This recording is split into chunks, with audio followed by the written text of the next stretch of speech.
पहा मित्रांनो, आपण आलेलो आहोत आता जिल्हा परिषद शाळा पात्रगाव या ठिकाणच्या शाळेमध्ये आता आलेलो आहोत आणि ही जिल्हा परिषदची शाळा आहे। पहा, अतिशय सुंदर अशी ही शाळा आहे आणि जिल्हा परिषद शाळेची उपलब्धी म्हणजे जिल्हा परिषद शाळेमध्ये एकतर ॲडमिशनला सुद्धा 1 रुपया लागत नाही आणि वरून जिल्हा परिषद शाळेमध्ये सगळ्यात महत्त्वाचं म्हणजे ज्या गोष्टी भेटतात ह्या सर्व काही मोफत असतात। पहा, आता शाळा चालू होऊन 8 ते 10 दिवस झालेले आहेत, तर आता शाळेनं विद्यार्थ्यांना बूट आणि सॉक्स वाटपाचा कार्यक्रम सध्या हाती घेतलेला आहे आणि हे विद्यार्थ्याला सर्व काही मोफत आहे। ही उपलब्धी असते जिल्हा परिषद शाळेमध्ये। तर जास्तीत जास्त पालकांनी आपला विद्यार्थी हा जिल्हा परिषद शाळेमध्ये शिकवण्यासाठी पाठवला पाहिजे, कारण मी याच्या अगोदरच्या व्हिडिओमध्ये सांगितलेलं असतं की जिल्हा परिषद शाळेमध्ये जे शिक्षक असतात शिकवणारे, हे विशेष काठीण्य पातळी पूर्ण करून आलेले शिक्षक वर्ग असतो, तो आपल्या विद्यार्थ्याचा सर्वांगीण विकास करण्याचंच काम करतो।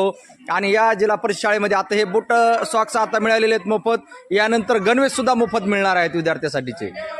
जसं इतर शाळांमध्ये आपल्याला प्रत्येक गोष्टीसाठी फीस लागते, त्या पद्धतीची फीस ही जिल्हा परिषद शाळेमध्ये लागत नाही। सध्या पात्रगाव आणि खुर्द या जिल्हा परिषद शाळेमध्ये हा उपक्रम चालू आहे। पहा, विद्यार्थ्यांना आताच बूट आणि सॉक्स हे प्रत्येक वर्गासाठी आहे, 1ली ते 8वीपर्यंतचे वर्ग आहेत या ठिकाणी आणि या सगळ्या विद्यार्थ्यांना त्यांच्या मापानुसार बूट आणि सॉक्सचं वाटप चालू आहे।